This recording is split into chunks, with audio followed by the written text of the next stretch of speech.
of North America. Let's see the orange. But also because he spent considerable time here in Chicago, where it is ingrained in all that we do. He was a member of Labor's Local 4 going back to 1971 here in Chicago. He's a dynamic leader of one of the nation's largest unions, and we're proud to have him here today, Terry O'Sullivan. All right.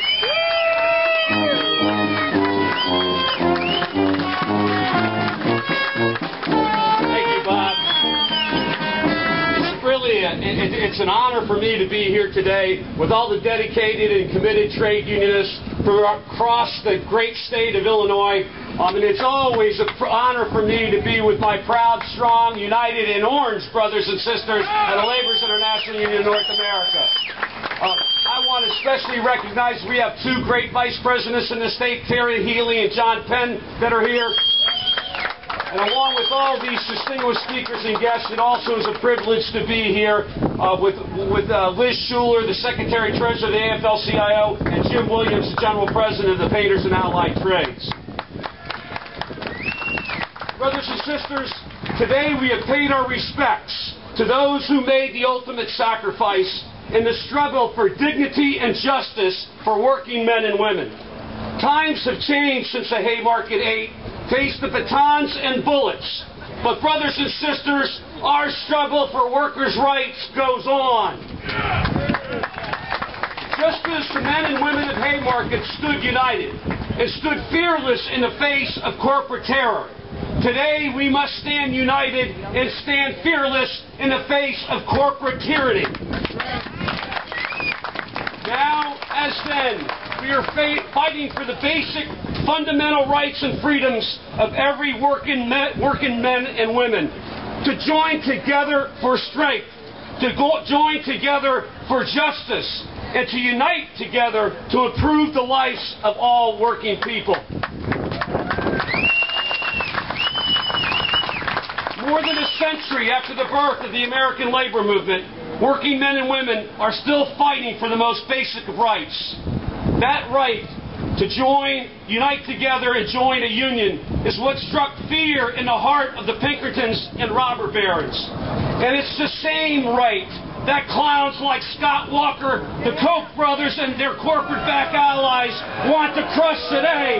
But I know we're sure as hell not going to let that happen, brothers and sisters.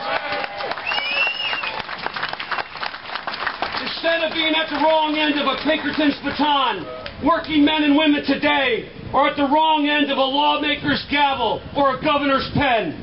Targets of wealthy special interests who don't want us standing in the way of their greedy agenda. Millions of Americans are jobless. Families are losing their homes, their hopes, and their dreams. And all the while, the rich get richer and blame working people for the economic crisis that they created. The immorality of those who opposed the 8-hour day more than 100 years ago is the same immorality we face today with those who oppose collective bargaining, those that oppose prevailing wage, and those that oppose anything and everything that is good for working men and women. That's right. The Haymarket Uprising is the birth of the real Labor Day in America and across the globe. It marks a turning point when workers of all creeds united together as one to secure their rightful place in our society. Of the Haymarket 8, only one was born in America. Many of the men and women who peacefully gathered in the square that day were immigrant workers. They came to America because of its hope, because of its promise, and because of its opportunity for a better, safer, and more dignified way of life. Today, an increasing number of workers in America are just like those of Haymarket. Whether they are immigrants who are here seeking a better life, or native workers who are struggling just to hold on. At the time, Haymarket was seen as a defeat for labor. We know it was only the beginning of a saga that would culminate decades later in strikes, in pickets, in other demonstrations of activism that gave workers real power.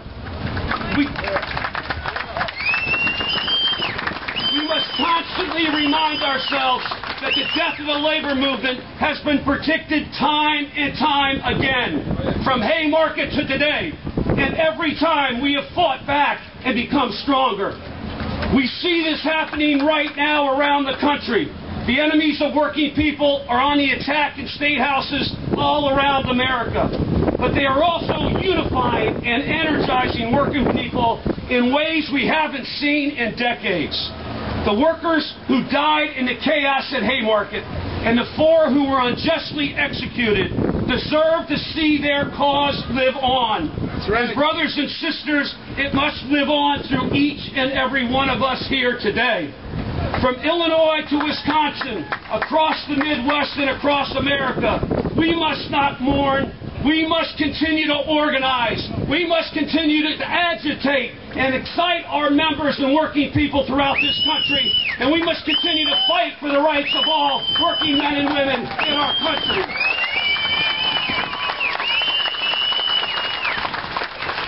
Some would fear or shy away from commemorating Haymarket.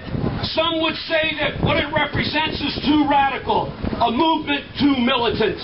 But then, as now, when basic freedoms and rights are under attack, when those that have power try to destroy dignity and make a mockery of what our nation stands for, when we're fighting just to hold on to our very lives, there is no movement too radical, and there is no movement too militant.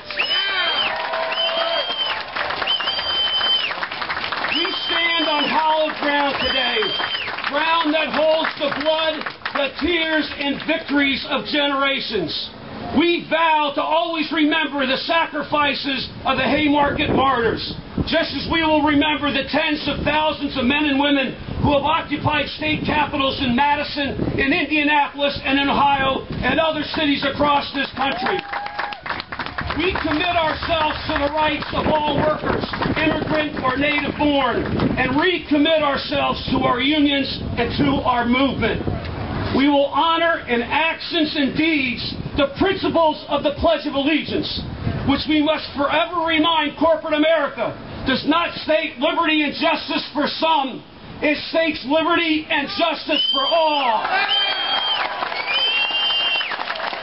So, brothers and sisters, today we rededicate ourselves to a radical and militant movement that never backs up and never backs down in the fight for human rights, for civil rights, for labor rights, and for workers' rights. And I know that as we leave here today, arm in arm, shoulder to shoulder, united in mission and purpose, we will continue to honor the martyrs of Haymarket. And together as trade unionists, we will stand together, we will fight together, and we will change the course, the direction, and the destiny of our unions, of our movement, and of our country. God bless you, brothers and sisters.